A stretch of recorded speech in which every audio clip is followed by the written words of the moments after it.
Coming up next on Roland Martin Unfiltered, more protesters arrested at the hearing for Supreme Court nominee Brett Kavanaugh, and senators get into it with him as well over issues like Roe v. Wade.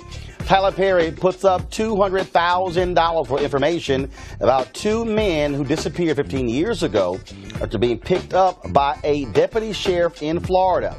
Legendary Watergate reporter Bob Woodward's new book says Donald Trump thought his remarks cleaning up his Charlottesville comments, good people on both sides, quote, was the biggest fucking mistake he'd ever made. Really, dude? That was his quote. Yeah, the president actually said that. And also, we've got a list of white supremacists who have been pushed out of the Trump administration. Why are they so comfortable there in the first place? Also, Lou Dobbs, he says, what in the world is wrong with people somehow believing that police brutality is an issue in America? Lou, wake the hell up! Nike also dropped her new Colin Kaepernick ad, and a black progressive woman in Massachusetts is on her way to Congress. She defeats a 10-term incumbent. Folks, it's time to bring the funk on Roland Martin Unfiltered. Let's go. He's got it. Whatever the miss, he's on it. Whatever it is, he's got the scoop, the fact, the find. And when it breaks, he's right on time. And it's rolling. Best believe he's knowing. Putting it down from sports to news to politics. With entertainment just for kicks, he's rolling. It's on go, roll, y'all. It's Roland Martin, yeah. Rolling with Roland now. He's funky, he's fresh, he's real, the best, you know he's Roland Martin now.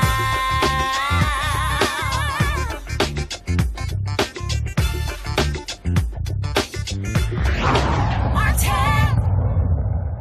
All right, folks, another day of grilling for Supreme Court nominee Brett Kavanaugh on Capitol Hill. The big hot button issue today, how he would rule on Roe v. Wade. It, of course, is a major issue that he has to contend with. And there was lots of questioning from various senators. Now, one of the issues that we also saw today, you still had more protesters who were letting their feelings be known. And so that took place as well. And so before we get to Barbara Arnwine with the Transformative Justice Coalition, here is some of what was said at today's hearing. You made reference. You're talking about the period of time that he was White House counsel. Yep. That material's available to everybody. So that bit of the material about him that's marked committee confidential is now public and available? Is that what you're saying? If that's what the chairman say, we got a whole new series of questions. No, not if it's committee confidential. But So you have access to it. But don't forget, 80% of the material we've gotten from the library is on the website of the Judiciary Committee, so the public has access to it. No, Proceed. I want Judge Kavanaugh to have access so that we can ask him these questions under oath and he can see them. Nothing like two old white men just arguing in front of everybody else. Roe v. Wade is a huge issue. Many are concerned that Brett Kavanaugh is going to repeal that law, even though he has said no, it's precedent over and over again. He never really answered the question. He was doing a lot of butt dancing when he was questioned. So here's that exchange. I said that it's settled as a precedent of the Supreme Court entitled to respect under principles of stare decisis. And one of the important things to keep in mind about Roe v. Wade is that it has been reaffirmed many times over the past 45 years, as you know. And most prominently, most importantly, reaffirmed in Planned Parenthood versus Casey in 1992. So yesterday we saw a number of people, 61 in fact, who were arrested for protesting in the hearing room. Well, today more protesters were there. It wasn't as vocal as it was yesterday, but they still have made their presence felt. Letting racism like this is like letting a loaded weapon lie around. Dissents against President Roosevelt's decision. Justice Jackson's. Ask him to suspend.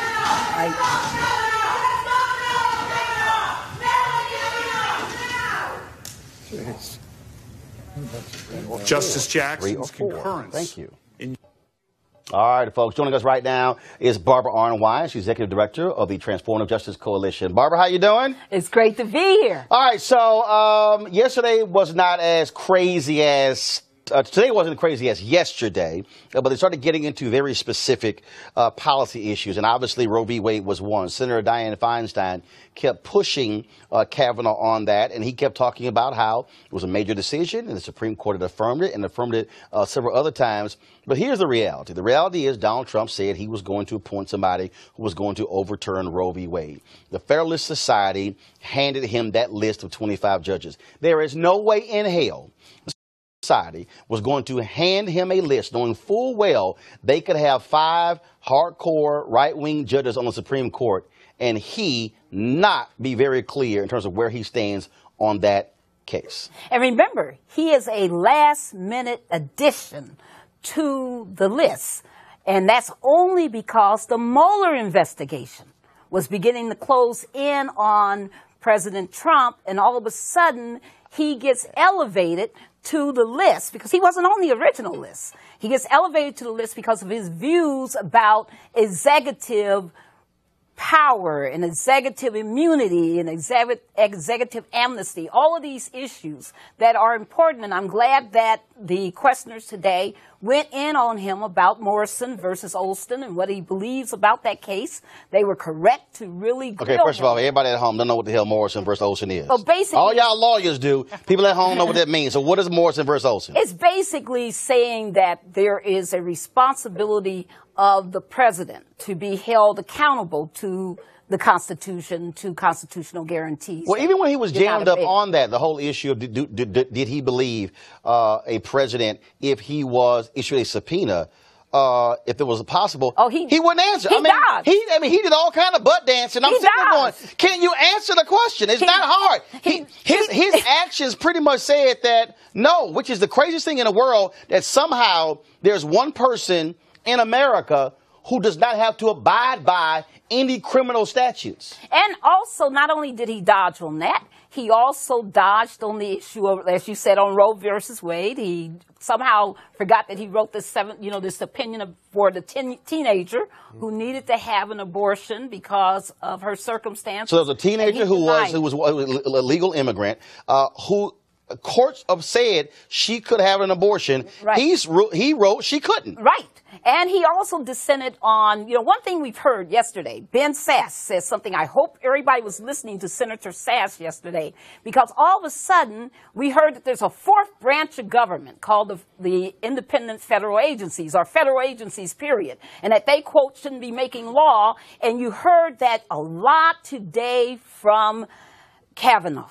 He really has this viewpoint of the executive branch that is a very, very limited viewpoint, because he thinks only Congress should make laws and that federal agencies shouldn't issue guidances, rules, regulations. He has a lot of problem about what we call federal law enforcement. So it's no doubt that's why he ruled the way he did in South Carolina versus United States, which is the voting rights case where he approved a really ugly voter ID law that South Carolina had come up with that we knew would exclude tens upon thousands of people from being able to vote.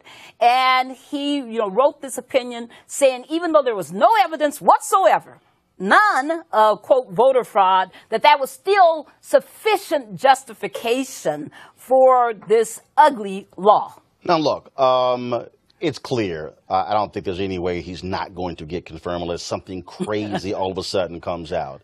But what's also interesting to me, and the last one I want to talk to you about, was his feelings on the issue of U.S. versus Nixon. Yes. Okay, same thing. More butt dancing. Yes. And they have a quote where he says, I think it was actually wrongly decided.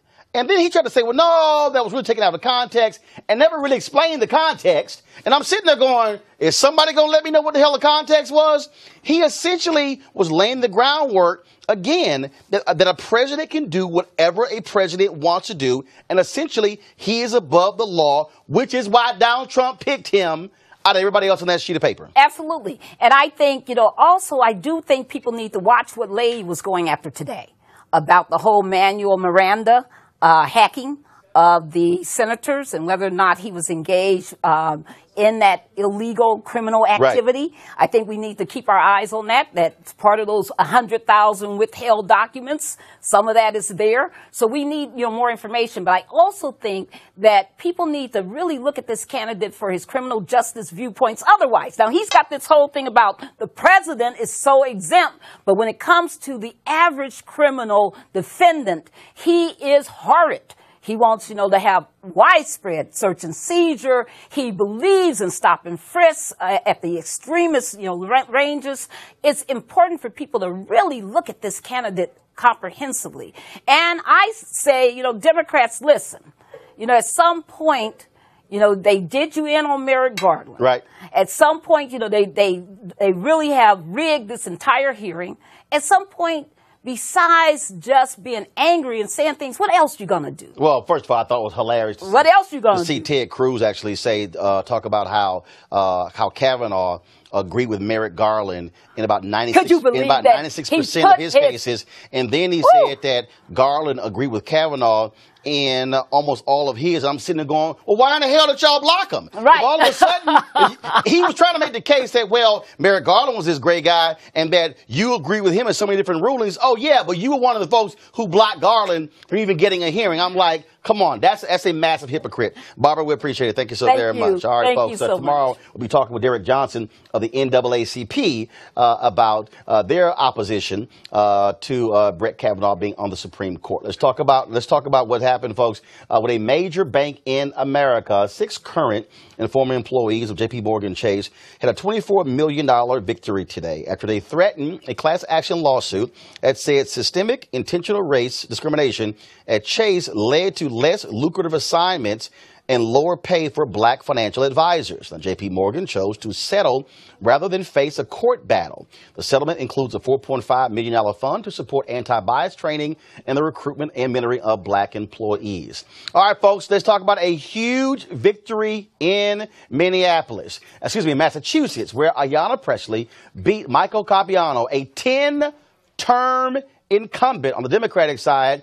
She will be the first person of color to ever represent the state of Massachusetts in Congress. With her victory, bottom line, y'all, she guaranteed to win in November.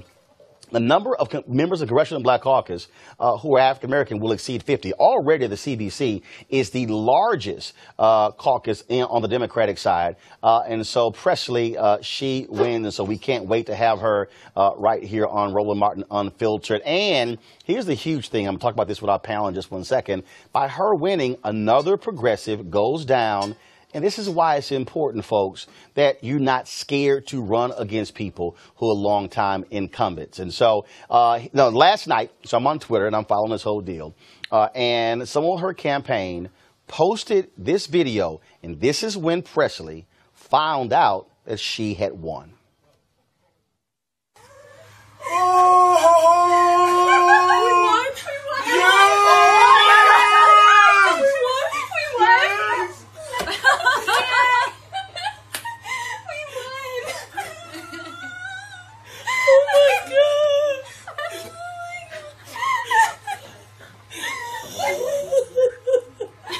Tracy? Oh my God!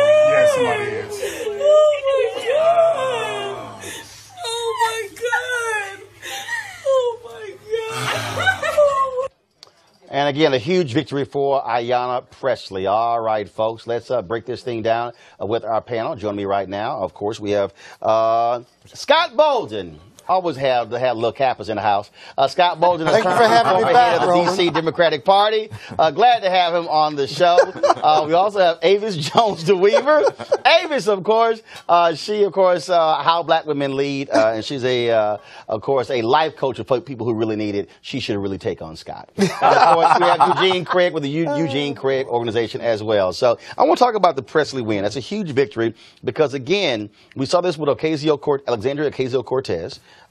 And then we saw the other races as well, where folks said, look, enough with this crap that somehow incumbents, you can't challenge them. They ran against them, and what's interesting about Presley, the Congressional Black Caucus PAC didn't endorse her. Supported Papiano over the black woman. Congressman John Lewis came into town, held a rally for Papiano, and the sister is running, and now they got some explaining to do because she wins. They back the establishment.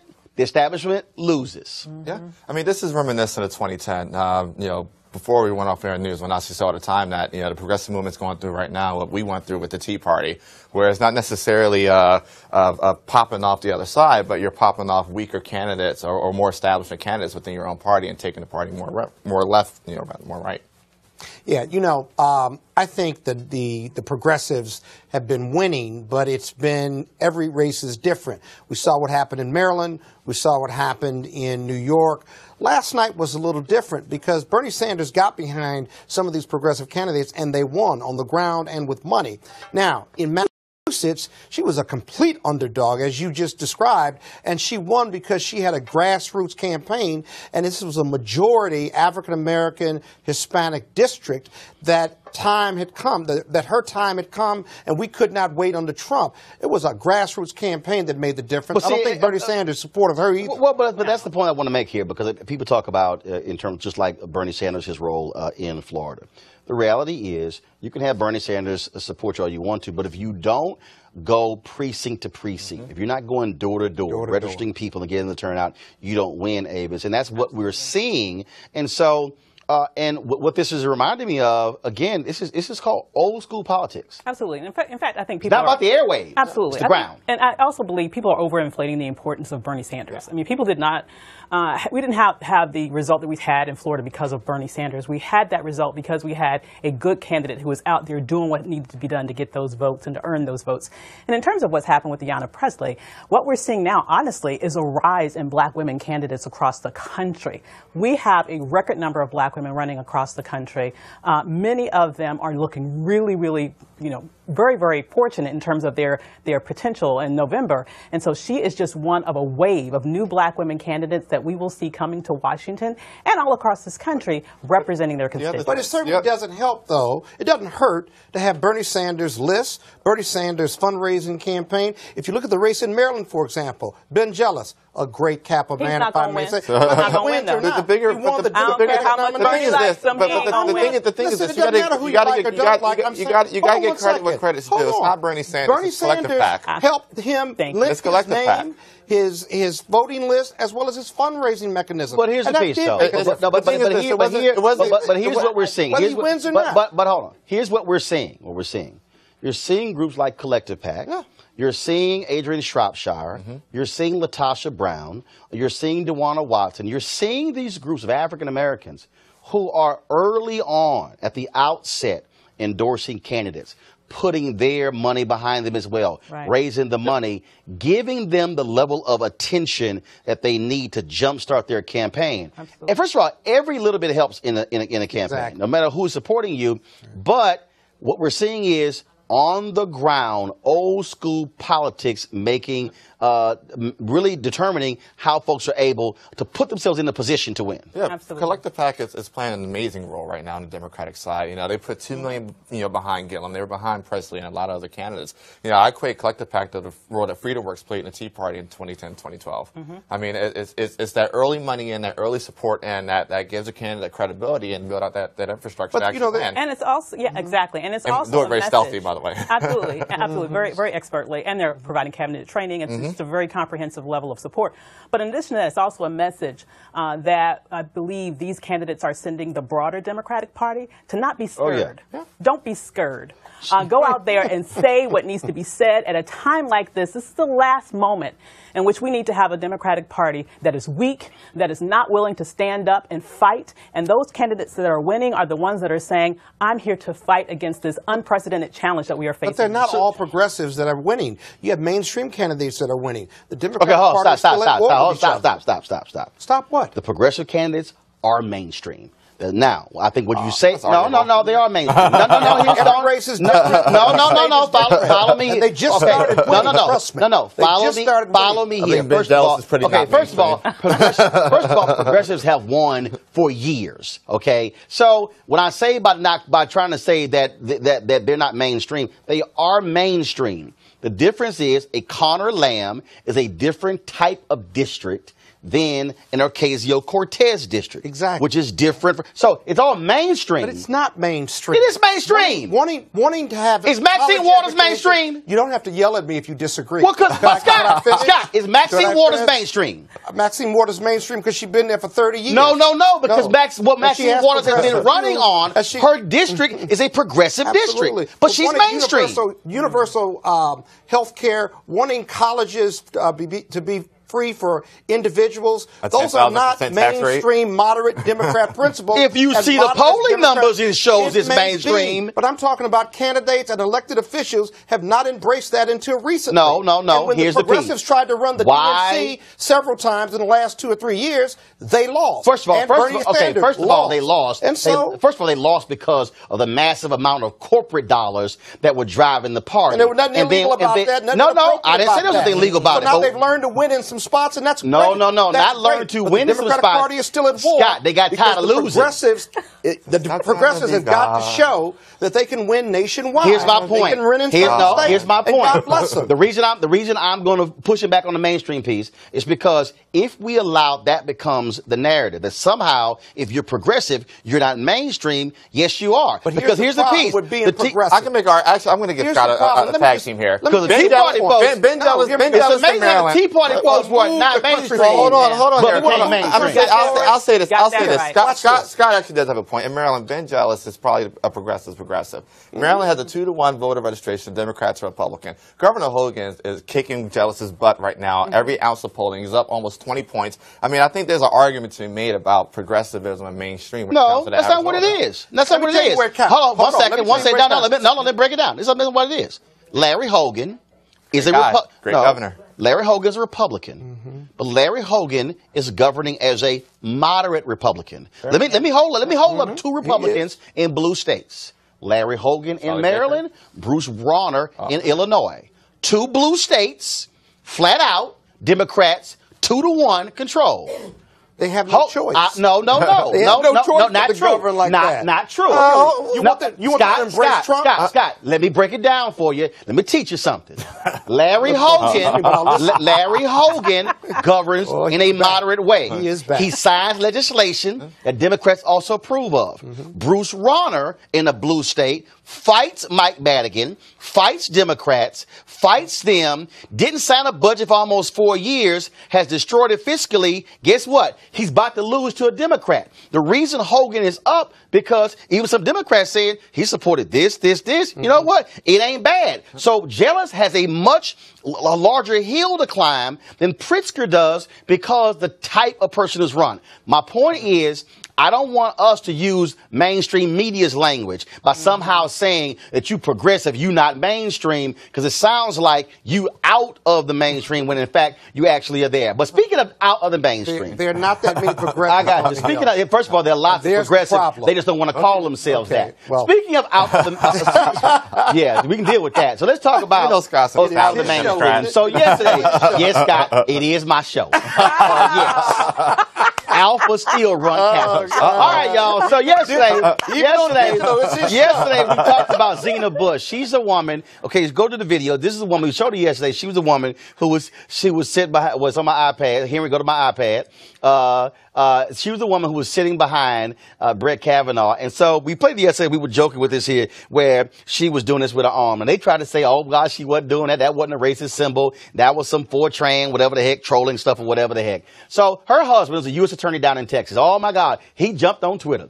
And here's some of his tweets. Let's pull tweets up. So he jumped on Twitter saying, my wife, she's not a racist. She's part Hispanic. She's also part Polish, Jewish, all this sort of stuff. And so he laid it all out there. But here's what the real deal is, okay? So people were going like, y'all must be crazy calling her racist. But see, here's the problem, y'all. See, the problem is so mmany bigots in the Trump administration, starting with numero uno, that they don't get any room to actually question that, because let's do a roll call. Got a few receipts. I'm going to show you some names, okay? So let's start with Steve Bannon. Steve Bannon, of course, who was the longtime guy running Breitbart, who said that it was the home of the alt-right, which we also call white supremacists. Steve Bannon, of course, has pushed white nationalism, pushed white ideology. That's what he has pushed. And so he served there, then he eventually got fired because he said some stuff about Ivanka and Jared, and that didn't go too well. Okay? Sebastian Gorka. Remember when he was busted for wearing the hate symbols, the Nazi symbols? And same thing. He was run out of the administration. Darren Beatty, he was the guy, you might remember him as well. Darren Beatty, he was the one who was a speechwriter who appeared on a panel with white nationalists. He didn't even want to quit. He said, I'm staying. They're like, no, your ass about to go. Now pull this back up, y'all. Pull this back up. I ain't done. Come back to the list. Okay, pull the list up. I got to show y'all the rest.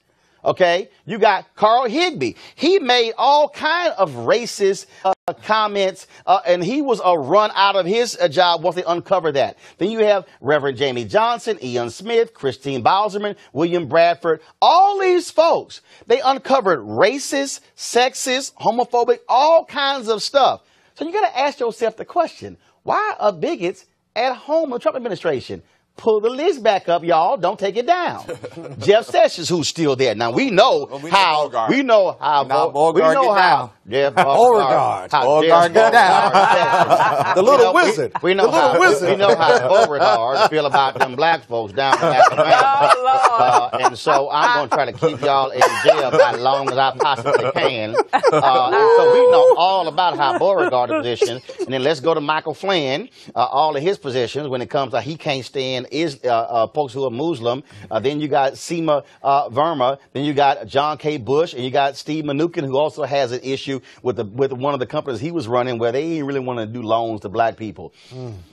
Because your president also kicked off his real estate career by not wanting black folks to live in his buildings. And so going back to our panel, the reason folks don't give them any margin for error is because Donald Trump has hired people, has appointed people to lifetime appointments on the federal bench who hold racist feelings, who align themselves with white nationalists. And then when you read the Bob Woodward book, where he said after he was forced to condemn white supremacists and neo-Nazis after Charlottesville, that was the worst speech he gave, and it was the worst thing he could have done. Now, Lord, that the worst speech ever, condemning white nationalists and neo-Nazis? The thing is this, we know the president's a racist, but the thing is this, this wouldn't be the first time we've seen the I'm a, white racist rebrand. I mean, Rafael Edward Cruz, has rebranded himself as Ted, I'm gonna lock up all these, illegal immigrants Cruz. Mm-hmm. I mean, it's not the first time we've seen this. It probably won't be the last time. Who got here through Canada. Who got here through Canada, And so, one more time, wouldn't be the first time that, I'm not saying that, I don't know Zena, I don't know if she's a racist or not. I do know that, But the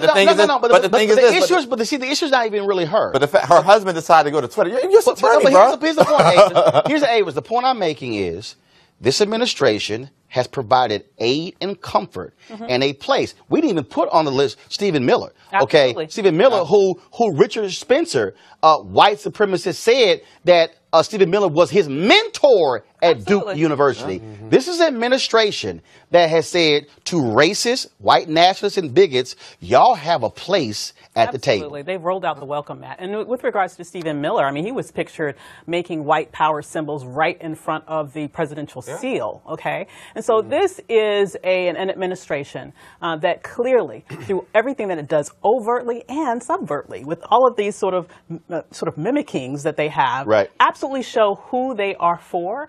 And it's not for people of color. We can see that by their actions. It's definitely not for women. It is specifically for a white male patriarchy that they are looking to sort of put all the full force of the federal government behind in everything that they do. But the real reason that the Klansmen and the supremacists support this administration is if you were to compare the rhetoric of the Ku Klux Klan and the Nazi Party, our land, our blood, right? Yep. This is a country that doesn't look like us anymore, and we're going to take it back. All the rhetoric matches up well with the rhetoric you hear from Donald Trump. MAGA. For example, Mexicans are criminals and rapists and killers. What does the Klan's book says? What does Breitbart say? And so when the rhetoric matches up, it shouldn't be surprising that you have white nationalists who support this administration because this administration supports white nationalists. But check the rhetoric. The crazy thing is this. The crazy thing is this.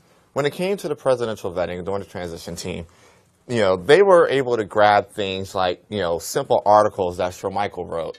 But you have literally somebody like Carl Hibby who has hours of footage that they of just all type of wild stuff. Not to all the folks who are watching. Shermichael Singleton, of course, you saw him numerous times on my previous show. Well, he got hired at a HUD. They walked him out the building when they discovered an article that he wrote criticizing Donald Trump. The president should be moral. No, let me explain something to y'all again. No, put the camera back on me. Let me explain something to y'all. Shermichael was sitting at his desk, and they walked in, they said, let me holler at you. He's not lying.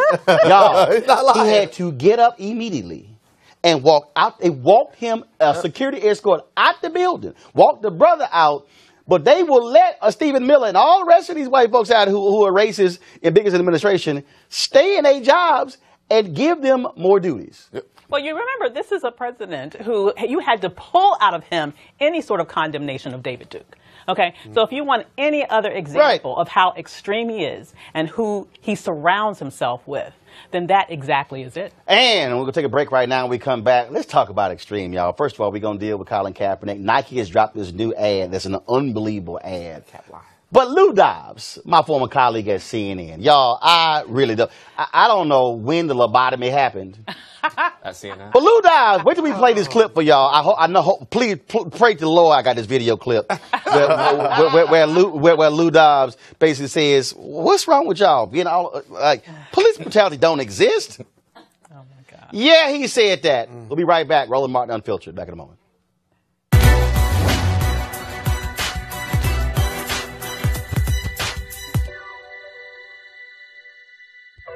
I'm a fighter. Nobody has ever bought me or bossed me. Congresswoman Shirley Chisholm.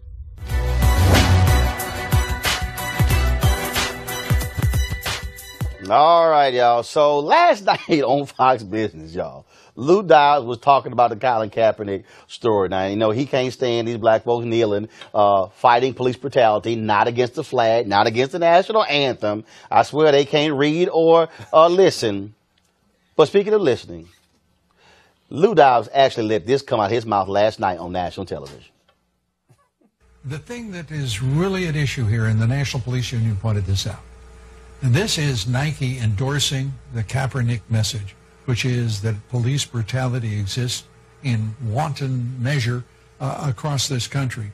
And it emphatically, and I happen to agree with the police union, emphatically does not. It is a disgrace to me that anyone would give that message credence. In social justice, it should start with truth. And unfortunately, that has never been part of Kaepernick's message, nor now that of Nike.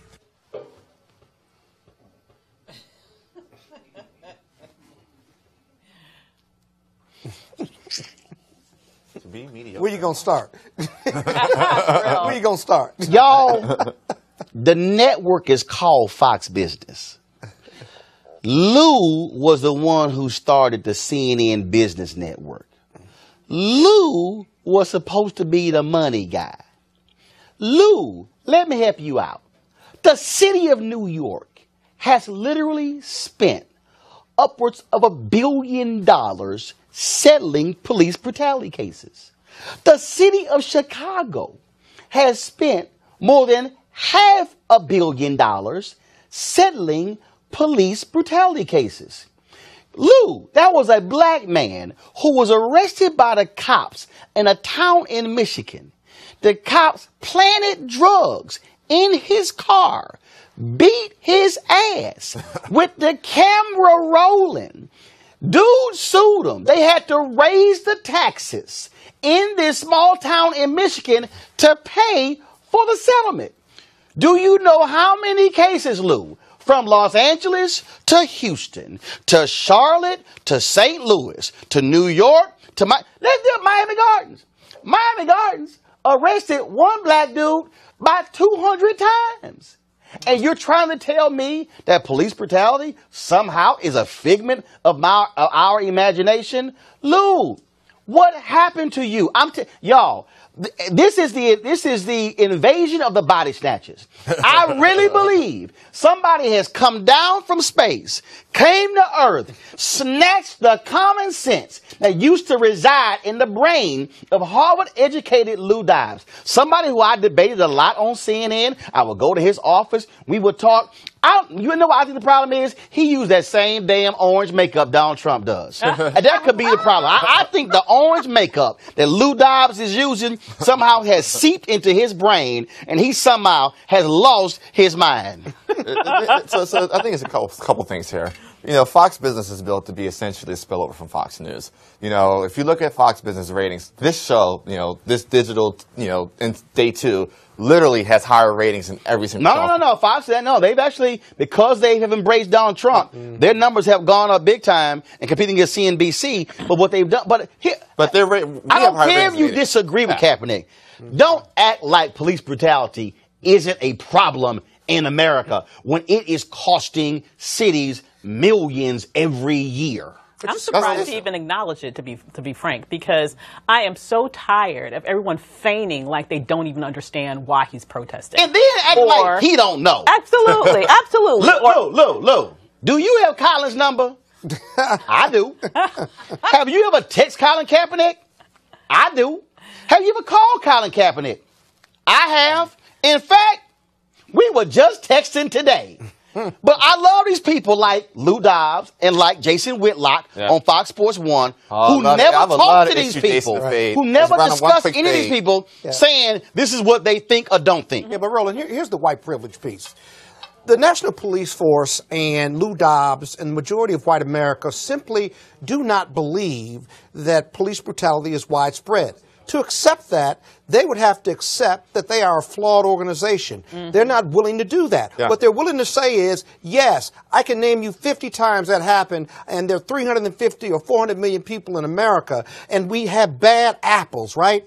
The problem, if you're black or brown, though, versus white, is we can't afford in our communities to have any bad apples. Yep. Right. You don't have a right to be a bad police officer and you blow it off because you say that's a bad apple, because hate speech and police brutality kills brown people and black people. We got And so it's video. unacceptable. But the issue is that the good apples don't deal with the bad apples, and they they are act bad. comfortable saying that. If you ask white people whether racism and police brutality is in their top 5 things they do on a day-to-day basis, it doesn't make the top 20. But if you ask somebody black and brown, racism and police brutality, where is that? It's usually in the top 3. They don't experience it, and so they find comfort in saying that doesn't happen based on their white privilege experience. We have seen in Baltimore where they are planted drugs. Right. Wait a minute, on camera. Lou Forgot the camera was Roland. on. Yeah. But They what planted Lou is saying is that it's Wait, not hold on, prevalent. hold on. He's wrong. But if you ask him, is it widespread, which he says, no, it isn't, the problem is he deeply believes that. And here's the that piece. it's not Hold on. because he doesn't experience And I'm going to show you why it's the case. When we were at CNN, I remember one of the conversations we had, we're in the green room. And Joe Madison was on the show. So we're standing there in the green room. And Joe Madison says to Lou Dobbs, Lou, you don't have the same conversation with my sons as you do. Exactly. And Lou goes, yes, I do. He said, no, you don't, Lou. He said, Lou, you don't have to tell your sons to put their hands on a steering wheel, on the dashboard, no sudden movements. He said, no, your sons get to yell, cuss, act the fool all you want to. He said, Lou, you can't tell me about cop interaction with you in the conversation you have with yours. He said, your conversation is not even remotely the same as the one that I have with my black sons. Exactly. And Lou had to concede, well, I guess you're right. Yeah, you are right. Because in our communities, we have to call the police no matter what. We don't believe that the police are there to protect and serve. They're there to do something and sometimes cost us our life. Now, when white America calls the police, they call the police and they yell and scream, or they can criticize, but they believe that he's officer friendly and there to protect and serve because that's what they are innately trained to think. Part of their white privilege. The bigger thing is this. They don't have that issue like we do. The issue with police unions' argument about bad apples and bad actors is that when you have bad apples and bad actors, the quote-unquote good actors there with them don't do anything. Right. I mean, Absolutely. you've been to Baltimore. We literally 3 weeks ago had a situation where you had a police officer giving his best impression of Mayweather, and the other officer there with him sat there. Yeah. And they were black. And they're black. They were black. And not always about white and black. Right. It's all about blue. It's all about blue. Absolutely. That thin blue line. That's really what it's about. And it's just it's insidious. And I also find it interesting. Here's this business guy, and he specifically, as you pointed out, talked about his support of the police union stance. I bet you that is the only time you will ever hear him say anything positive about any union. Okay, exactly. And the only reason why he's aligned with them is because of this mythology that they push, that there is nothing wrong that the police ever does, and at the same time they are getting away literally with murder day after day. And getting paid for it. And what really kills me, what really bring back that young boy who shot and killed. And what really kills me on these shows is that they'll book guests who don't know nothing about the subject. And the Lou Dobbs show is called Affirmation TV. It is. So no. That's all Fox Business though. That is literally the entire Fox Business Network. Affirmation TV. Because y'all know. First of all, Fox will call Scott because he's a different kind of brother. No, so they'll call Scott. He's a Catholic. I do battle on Fox and I do it well. Tucker Carlson don't say that. loves to have Scott on. No. Ingram will call Scott. All the time. But y'all know, they ain't gonna call Uncle Roro. I urge them to call you all the time. It ain't gonna, no. I urge them to call you all the time. Hold up. You didn't get the message. How many times you embarrassed They called you. Y'all. They called Scott you. said, I urged them to call. Guess what? They must be calling Tyrone. So they ain't calling Roro. Because you know why? Tucker don't want this heat. Laura Ingham, she don't want this heat. And I give them now, both y'all heat, know Sean Hannity don't want this heat. No smoke. And so I said, look, Fox, I am more than welcome. Remember, we used to be in the same building as y'all. I am more than welcome to come on any of y'all show, talk about any of these issues, and I will wear my most conservative suit. I even wear a tie with y'all. But you know I'm going to hashtag bring the funk. Well, y'all just know. The next time I'm on, I'm going to urge them to call you again, Roland. And they're going to be like, okay, Scott, you can put my phone number in their phone. No, I've written it down and handed it over, and they say they're going to get to you. they went. Hey, here, put a camera on me. This is how they like. They like, who is it? No, we ain't calling that. We ain't calling that one. We ain't calling that one. Well, I tried, Roland. I'm sorry. Yeah. They like, we ain't calling that one. All right, folks. We're going to take a break. We come back. We're going to talk about something Tyler Perry is doing. A huge. All right, so first of all, I'm going to get to that in a second. I want to go to the break right now, and then we're going to come back. We're going to talk about Tyler Perry, what he is doing, trying to bring attention to this case out of Florida. 2 men, black man, Latino men, been missing more than 15 years, and guess what? A former deputy sheriff is the key to the whole story. We'll deal with that. Also, Colin Kaepernick and Nike, when we come back after this break. Roland Martin Unfiltered.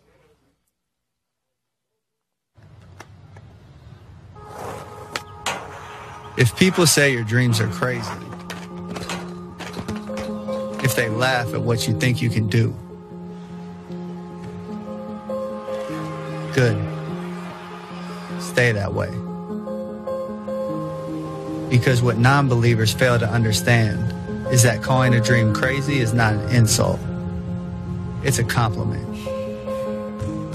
Don't try to be the fastest runner in your school or the fastest in the world. Be the fastest ever. Don't picture yourself wearing OBJ's jersey. Picture OBJ wearing yours. Don't settle for homecoming queen or linebacker. Do both. Lose 120 pounds and become an Iron Man after beating a brain tumor. Don't believe you have to be like anybody to be somebody. If you're born a refugee, don't let it stop you from playing soccer for the national team at age 16. Don't become the best basketball player on the planet. Be bigger than basketball. Believe in something, even if it means sacrificing everything. When they talk about the greatest team in the history of the sport, make sure it's your team. If you have only one hand, don't just watch football, play it at the highest level. And if you're a girl from Compton, don't just become a tennis player. Become the greatest athlete ever. Yeah, that's more like it. So don't ask if your dreams are crazy. Ask if they're crazy enough.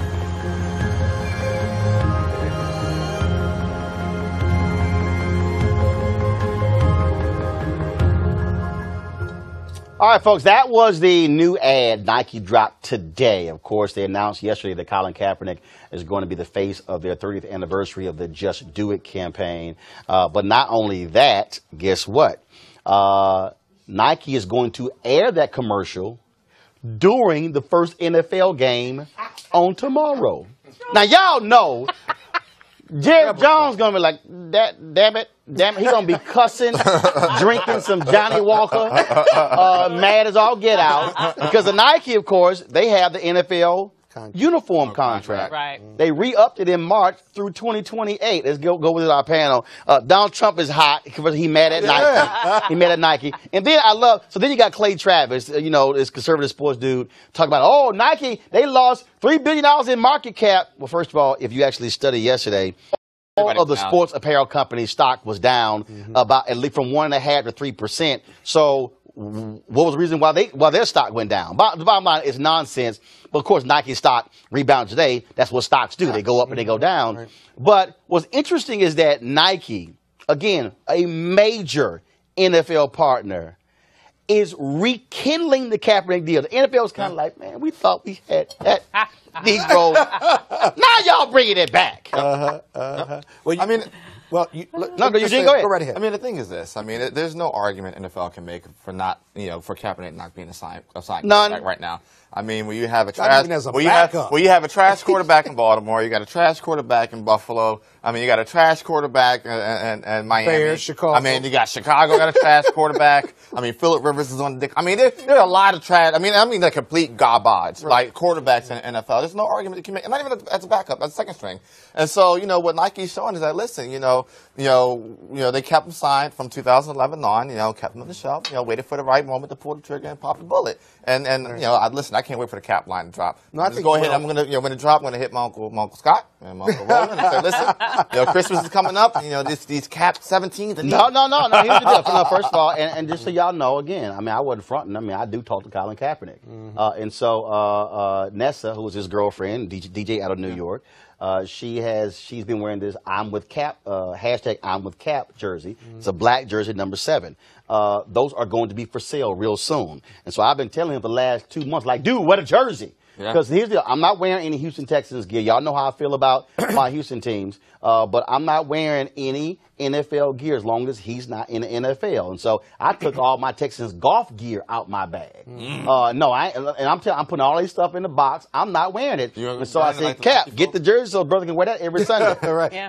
Here's the deal. If I may, because there's a lot more going on here. Actually, I was pointing at Avis, but go right ahead. Avis, go right ahead. Yeah, I know he your Kappa brother, but you just wanted to jump out there. Avis, go ahead. Who you praise. Go right ahead, Avis. No, but I'm in your red dress. That's right.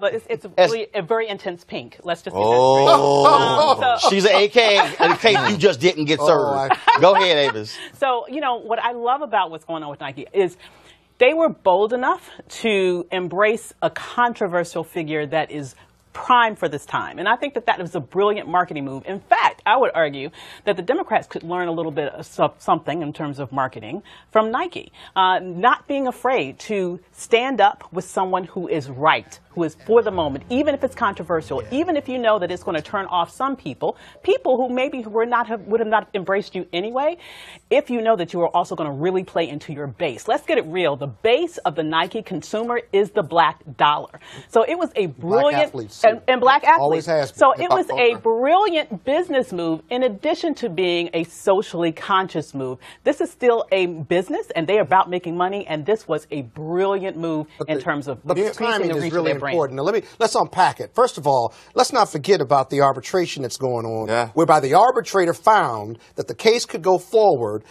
because there was enough information through discovery that was produced that he could find that there was collusion among the owners. That's incredible because the depositions of the owners had to reveal something. Right. Secondly, that ad you've run and they're going to run, right? The beauty of that ad is it talks about his principles, what he stands for, what he's lost without saying one word about the NFL. But it's also about showing other individuals and saying, if you want something, go for it. Right. And so it's hard. Got nothing to do with the now, national if Donald anthem Trump or anything wants to talk else. about this here, he talked about the brother who's going to the NFL this year, who played for Florida, who didn't have a hand. Right. I mean, so no, it's a brilliant ad. And again, Nike has always been about in terms of thumbing their face at authority. And I'm telling you, I know the NFL desperately does not want this to be a subject. Of course not. Because there are a lot of black people who made it clear they are not watching NFL games. And they said, I'm not watching on Thursday, I'm not watching on Sunday. And I know they are cussing like, why did we re-sign that deal in March? But watch Trump. Trump's tweet on Nike, who is a tenant in one of the buildings that he owns, he said, I respect them honoring the First Amendment. They have a First Amendment to do this, but you don't respect and honor Kaepernick, who's the subject of their ad.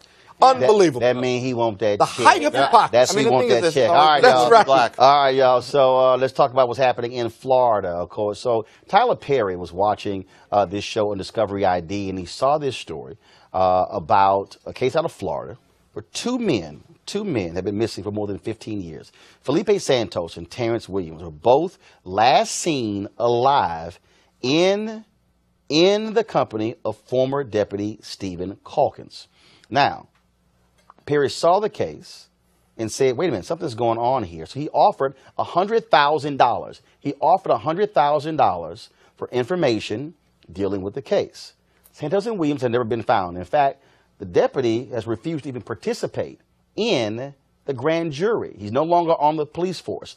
Now, in Florida, a person is presumed dead after 5 years. And so what Tyler Perry did, he called up Ben Crump and said, I want you to file a civil lawsuit against this cop so we can get to the truth of what happened. Because here's the piece. This former deputy sheriff has refused to participate in the grand jury hearing, but he can't ignore testifying in a civil case. This morning, Tyler Perry was on Good Morning America. This is what he had to say. You and so many others feel that these kinds of cases do not get the national attention that they so richly deserve. And you were brilliant in your press conference yesterday when you were talking about this is not a black and white issue. Can you just expound on that? Yeah, well, just where we are in this country, it's just everything has become about race or party or separation. This is not a black or white issue. This is not a police versus us issue. This is about just justice. And what I was saying yesterday is just that I don't care who you are. You know, there are deputies, and I hate getting into black and white, but there are deputies down in Collier County who are white, who are just as interested in seeking justice as we are. Monica, who runs Q for missing persons, she's a white woman. She's just as interested in seeing justice as we are. And the thing about this is, during slavery, when slaves were trying to escape, there were white people that helped them. During the civil rights movement, there were white people that helped and marched alongside of us. So I just want us to get away from everything being black and white and come together and stand for what is wrong. And this is wrong. Stand against what is wrong. And this is wrong. This is injustice. Folks, joining us right now is attorney Ben Crump. Ben, how you doing? I'm good, Roland. How you doing, brother? Glad to talk to you. We chatted this morning, and so I didn't even realize what Tyler was involved in this. A couple of days ago, we were texting back and forth, and he sent me a text, and he said, I'm down here in Florida. Man, I'm with Ben Crump. He said, we need some attention for this story. I said, not a problem. That's when I called you, put you on Tom Joyner this morning, now having you on Roland Martin Unfiltered. This is an unbelievable case. For the audience out there who didn't see the interview on Good Morning America, didn't hear on Tom Joyner, I mean, tell them about this officer, this former deputy sheriff, who has had no regard for the lives and the whereabouts of these two men who he was last seen with. Absolutely. And Roland, is profound on many levels because this not only touches on the families of Marcel Williams, and it's also Felipe Santos and so many other black people who are missing, who nobody's covering. Tyler, when he and Marcel Williams called me, he said, you know, then when there's a tragic killing, and rightfully so, like Trayvon or Michael Brown, everybody is giving it attention. But when one of our loved ones go missing, the press, mainstream media, nobody says a word, and these families are often all alone. And then he began to tell me about Marcel Williams' son, Terrence Williams, who was last seen in the custody of this then Collier County Sheriff's Deputy, Stephen Calkins. And he had so many inconsistencies in his story. At first he said he had never met Terrence Williams. The car was abandoned and he called it in. But then they had him on the communication saying, I have this background check I want on Terrence Williams, gave his birthday and his Social Security number. So if he had never met Terrence, how would he know his birthday and Social Security number? So it's those kind of inconsistencies. And the fact, even though he was fired, he was never charged and arrested. So he sleeps in his bed peacefully every night, while the Santos family and the Williams family get no sleep. And on top of all of that, you know, he comes up with this convenient excuse that he dropped them off at the Circle K gas station. They had surveillance on the Circle K at the time. He said they dropped them off on the video. They didn't see Terrence Williams 3 months earlier when Santos went missing. They didn't see him. So, Roland, none of it adds up. But the prosecutors find it hard to prosecute somebody for murder if there's no body. So when Tyler asked me, what could we do, Ben Crump, I came up and said, we could file a civil lawsuit. Now, there's no guarantee we'll get a criminal conviction, but we will get a verdict in the court of law to give these families the answers they so richly deserve. And even though, like you said, he didn't testify in the grand jury proceeding, we're going to subpoena him to give a deposition, and he has to come, or there's going to be a warrant out for his arrest for contempt of court.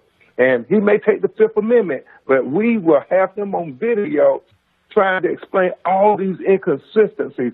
And we've already built our case. We know that there's enough evidence to go to a jury and get a verdict for these families. Got a question here for Scott Bolden. Hey, Ben Crump. Hey, Scott Bolden my here. Man. You answered my question because I said we may never hear the truth from this officer or these officers because they would invoke the Fifth. But I do think that suing them across the board, as well as their departments, if the statute of limitations hasn't run, is the right way to go. That in many of these cases, civil justice works better than the criminal justice system. What do you think? You're absolutely right, Scott. And as a great lawyer yourself, you know that there's no statute of limitation on an intentional act that leads to someone's murder. So that's why 14 years later we can bring them in court after the presumption of death had been confirmed. The other thing, Marcia Williams, this month has been great because, Roland, what she has done, she has helped get witnesses. You know, his car was out at the graveyard. That's where this Sergeant Calkins called it in, where we were able to find people, and I can't give away too much, that actually saw him independently of his testimony. So those people testimony can go to the jury, and Collier County is a little conservative, but as Tyler and I said, these white folks in this rich retirement village of Naples, Florida, they understand your child being taken away from you and you never get any answers. They can't even give them proper barriers because the bodies have never been found. Got a quick question, quick answer from Avis Jones-DeWeaver. Avis? Sure, Mr. Crump. So, you know, we've sort of established, obviously, he's been running all this time, and it's a high likelihood that he's not going to want to really relay anything very substantive. Is there anything that you can do to ensure to the families that whatever he says in that deposition, that at least that you will continue to push for the truth? Because I'm sure that you'll have to even dig even further than what he will specifically say. Absolutely. I'm going to call people like Scott Bolden, and we're going to have a million questions for this one time that we get to sit this guy down. To you too. And when we get to sit him down, Scott and Roland, Avis, we're going to make sure that no question goes unasked, and regardless of his answer, we're going to supplement all the record with the evidence to put forward the notion of exactly what happened, put this puzzle together, and solve this murder mystery. Ben Crump, first of all, we're going to give it up for Tyler also. He initially put up $100,000. He's now added another 100, so there he has 200,000 information leading to finding out what happened to these two men. And so we certainly appreciate it. Give our best to their families. Attorney Ben Crump, we appreciate it, man. Thanks a lot. Thank you, Roland. So many black people are missing, and we have to come back and talk about that, Roland. Oh, no, absolutely. Well, that's one of the reasons why I created Roland Martin Unfiltered, so we can have our own place to share our stories. The reality is mainstream media ignores this. If you're a white woman, you come up missing, every single one of these networks will talk about it because, frankly, it's run by white executives. And when they see a white woman coming up missing, they think about their mother, their daughter, their niece, or their cousin. But when it's black, nobody gives a damn, and so that's why we have to have our own platform. So, Ben Crump, we appreciate it. Thanks a bunch.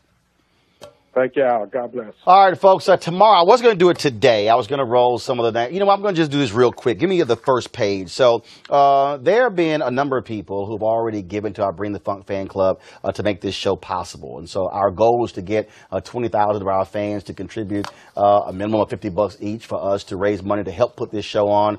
Because here's the deal. If we have to rely solely on advertisers, then who's controlling the message? We want this to be as independent as possible, and I keep making this point. We must control our narrative, but also fund our own freedom. And so I want to give a shout-out to 3B Resources Group Public Relations, A&L International Group of Color LLC, Ada V. Brooks, A. Hubert Productions. Y'all can roll the list, please. Ainsley Reynolds, Aisha Cephas, Alan Dunkley, Atlantis Martin Lee, Albert Walker. Look at my niece giving money to the show. I pay her, so she actually gave my money right back, but it's all good. Albert Watkins, Alfonso Thomas, Alan Ventures. I thought we had their names. We're supposed to be scrolling them, folks.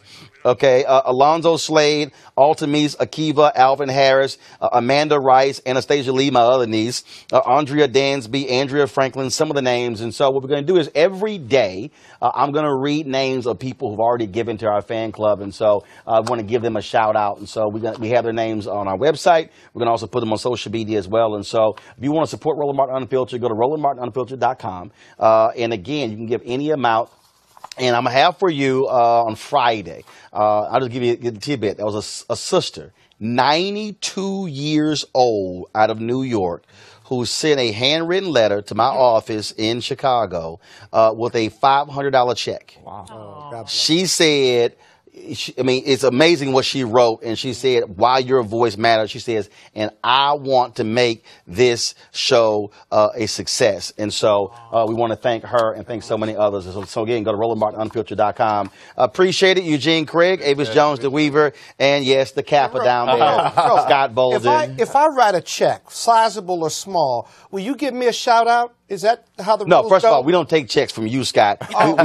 We need cashier's check or cash, or it's going to have to be be a square. I mean, anything no. positive about me and my money. No. No. Actually, it's Erica's money. Oh. So that's there. So he didn't want to go there. All right, y'all. Don't forget the restream of this show, 10 p.m., 2 a.m., 6 a.m., 10 a.m. And we want to see your comments as well. It has been a fabulous day. Thanks to our panel, all of our guests as well. Tomorrow, guess who's in the house? Omarosa. I've got a few questions. That's tomorrow, right here. Roland Martin Unfiltered. We keep it black and we keep it real. I got to go. Holla!